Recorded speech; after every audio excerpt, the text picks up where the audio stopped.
I'm Craig Lee. I'm Robb McGee. And this is Real Talk with Robb and Craig on Thursday, the 28th of April, 2022. Had to double check your day. Yeah, sure did. Today we're going to be talking about appraisals.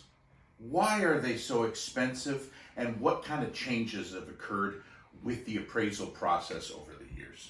Well, when I started in the business, they were, if I'm not mistaken, about $400. Yeah, $450 is Yeah. what I always have in my mind. Of course, back in those days, this is going back 98, 99, up until 2010, I believe. Because he's old. You could actually talk to the appraiser. You know, that's when everybody got in trouble for trying to manipulate the system. Push value. And if you've been around long enough, and it's coming up soon, appraisers were out soliciting for business. Oh yeah. And they're please use us. Yeah, we're fast, we're efficient. Yeah. Blah blah blah. There was a lot of competition that helped keep prices low. Yeah. Well, since then, ever since the crash, really, the appraisal system across the United States, and each state has its own regulations as well. The appraisal system became very regulated. So now, Craig and I are not allowed to speak to an appraiser. That's done to try to prevent a lender from trying to manipulate or influence the value or opinion of a property appraiser. As a result, every appraiser that you ever will work with, or that ever does a property for you if you're looking to buy or if you're selling your home, is an independent contractor. They don't work for lenders, they work for themselves. And so they take their orders as an independent contractor, and as a result, they can kind of set the price that they want. Now here in Washington, a lot of people may not know that to be an appraiser, you have to have a 4-year college degree, and you have to go through a 2-year apprenticeship before you're allowed to be on your own and do an appraisal all by yourself. Except for those that are grandfathered in. That's a really good point. Yes, if you were already an appraiser, yeah, that's a really good point. If you were already licensed as an appraiser, you didn't have to go back and fulfill those. But new appraisers coming in have to do all of that, and that has kept the number of people joining the appraisal world artificially low. As a result, we have not enough appraisers in the market to handle the workload. And unless you've been living under a rock, you know that the Puget Sound real estate market has been hot for years. The appraisers have more business than they can handle. And so based on supply and demand, we're seeing those appraisal prices continue to climb. What used to be $450 many years ago, we're still $500 to $600 not that long ago, maybe 5 years ago. Now we've seen those prices essentially double.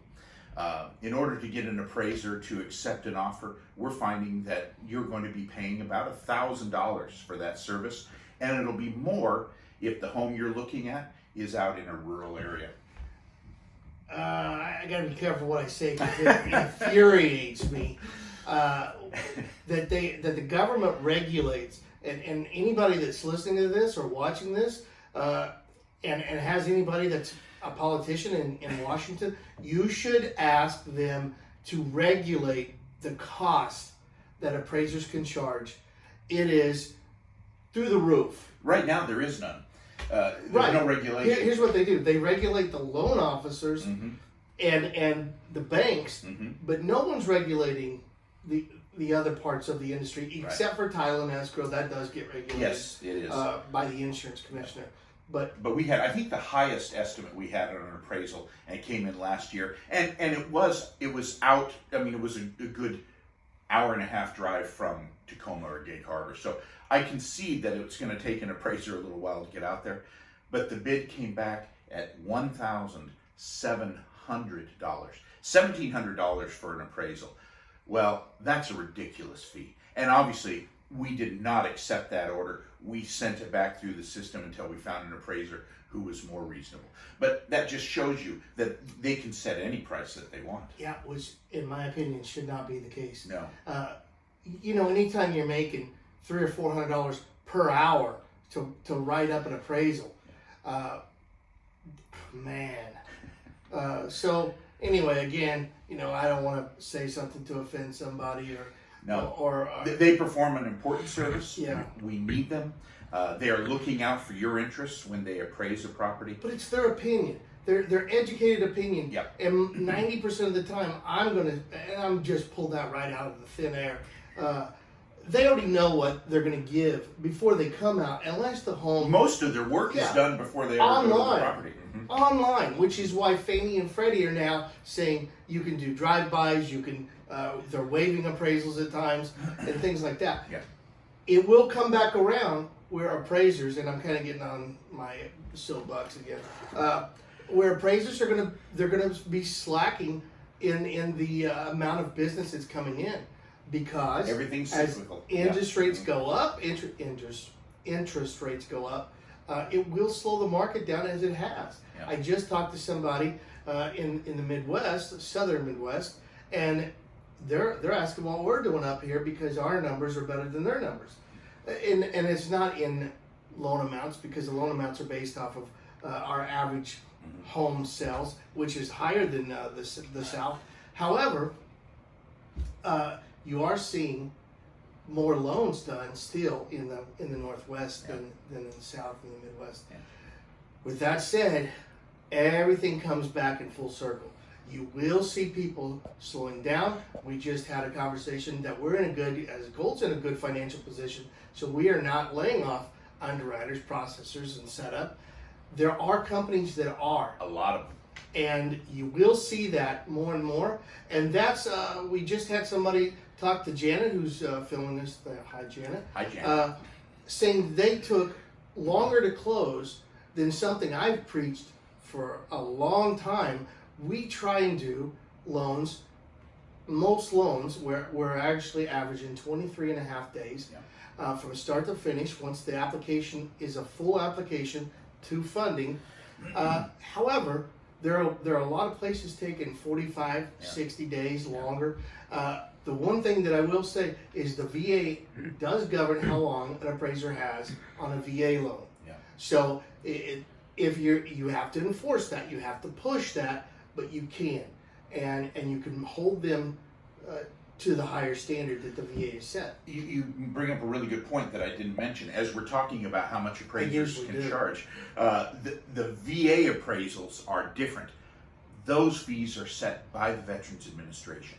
And as a matter of fact, a VA appraisal will cost you, on average, $150 less than a conforming or conventional appraisal. So there are some protections for VA. As they should. And But, they are but regulated. everybody should, because Right, that's discriminating against the people that did not serve our country. Right. So I get that there's benefits of that. I'm a veteran, so Yeah. you would think that I would say that's great. But if you're trying to have a country that is non-discriminatory, why would you not have it across the board for everyone? Right. Why? I mean, a veteran, what about the police officers or the firemen that didn't serve? First There's still- responders. yeah, there's- What about nurses and I agree, teachers? I agree. Yeah. It's a slippery slope, and the fact of the matter is, appraisals are really expensive right now. So when you have that sticker shock, when you call Craig and I and we say, okay, let's get that appraisal ordered, it's going to be $1,000. Know that you're not alone. Everybody's feeling it, and we just wanted to explain a little bit of what's impacting that and why. And So we've had this happen where somebody puts in $35,000 to $50,000 in upgrades on a new construction, and there's homes all around it selling at that price, and the appraiser will call and say, "I don't know that I can get to that price." right. When we weren't even asking for the $35,000 to $50,000 increase. That's been put in. That's been put additional. in. Yeah. And they're still saying that. Right. And then you'll see bank after bank after bank doing those with appraisers that are coming in. So again, it's a little frustrating if you're on this side of it, but we have to all work together, and hopefully everybody's. It goes back to what you were saying just a minute ago. It's an opinion, and different appraisers will have different opinions. Yes, there's a formula that they use, but 3 different appraisers will come up with 3 different values because everybody's opinion is a little bit different. This is an educated opinion, but it's still an opinion. So. And you can go back and ask for a reevaluation based on comps in the area. I mean, there's a lot of things that you can do. Yeah. And Rob, if we're helping you, we'll help you do that. Yeah, So. your dad always said that the difference in a $100,000 house and a $200,000 house is the way it's finished. Trim. Mm-hmm. That's partially true nowadays. With everything going through the roof, and it's slowing down you a little bit as far as the prices going up, because you always hear that it's supply and demand when it comes to just about anything where the roof is or the prices are going through the roof. Yeah. Yet you're still building homes, people are still buying homes, and with the exception of what we just went through, because America had never gone through that, and I'm talking about 15 years ago, then the supply and demand is kind of a generic statement in my opinion. Yeah, supply and demand in this area, we're getting off appraisal a little bit, but this is interesting. It is very interesting. It was impacted by COVID. And in the state of Washington, this wasn't true in all states, but in the state of Washington, construction projects were shut down by order of the governor. And for those months that they were not able to work on projects. What are you talking? Where are you talking about? Because it's not in the state of Washington. Yeah, state of Washington. Negative. Governor decree. Negative. Not for home building. And I know that personally because I built right during the year that COVID hit. Oh, right. It wasn't the whole year. It was a 2-month shutdown. Started in Janet. We looked up the article. What was it? March 27th or something, and it extended into May, where by order of the governor they were not allowed to. I can show you the article. I'd have to see it, but I can also show you a house that's built during that time, and a second one that was built, and they did push it out. But there were some builders that didn't listen to the decree. But there was a governor decree. You still had to get the. How can they say that they weren't allowed to when they were doing it, and they were continuing to build homes? They were still getting the in Pierce County. They were getting the permits approved. How is that possible? Well, during that period of time, Pierce County was shut down. They couldn't get permits because the offices were closed. So okay, you show me that, and I'm going to show you some stuff. All right. We're gonna. You know what? Maybe that'll be a follow up, not next week, but in 2 weeks. Tell them what we're doing next week. I'm going to sleep in. Go ahead. We're at Destination Harley-Davidson next week. We'll be out there with Tara. It's Cinco de Mayo is the next show, and we're going to be at Destination Harley-Davidson and doing our show with Tara Wilcox, the clothing manager there. Where's she at? She's in San Diego right now. Is that for Harley's? They usually go down there and bring out teach them all the new stuff that's coming out. I honestly don't know. That's yeah. We'll have to ask Tara, her. Yeah. if you're what are you doing there, Tara? Tell us what you're doing. Yeah. Why you playing hooky? Right. In addition to that, on May 7th, which is Saturday, not this Saturday, but next Saturday, my Christian Motorcycle chapter is riding with all the local chapters to McCleary, Washington, where we're having a Run for the Sun event, and it's a wonderful event. I misspoke when I was typing up out to our chapter. I said I called them Del Santos, and no disrespect by any means. It's the Los Santos. Los Santos. And they are the Christian. They just had their 11th anniversary down in Centralia last Saturday.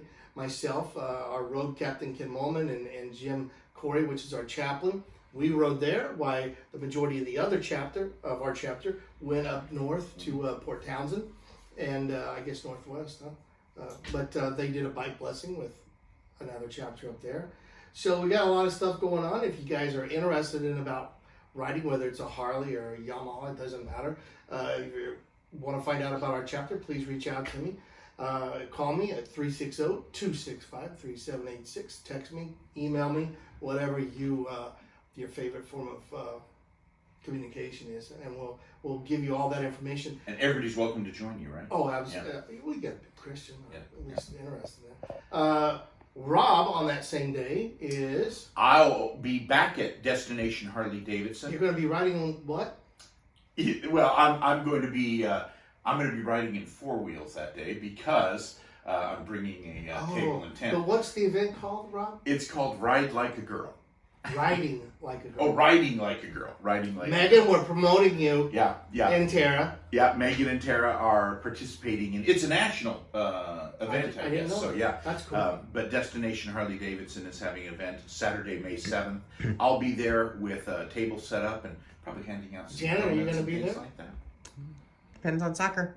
Janet could be stuck with soccer, but if she's not watching her grandson play soccer, you might get to see Janet too. But you'll get to see me. I'm worth the trip. So come down to Destination Harley-Davidson on Saturday the 7th. I'll be there along with a lot of other people, and they're going to have a band How many other and people? foods.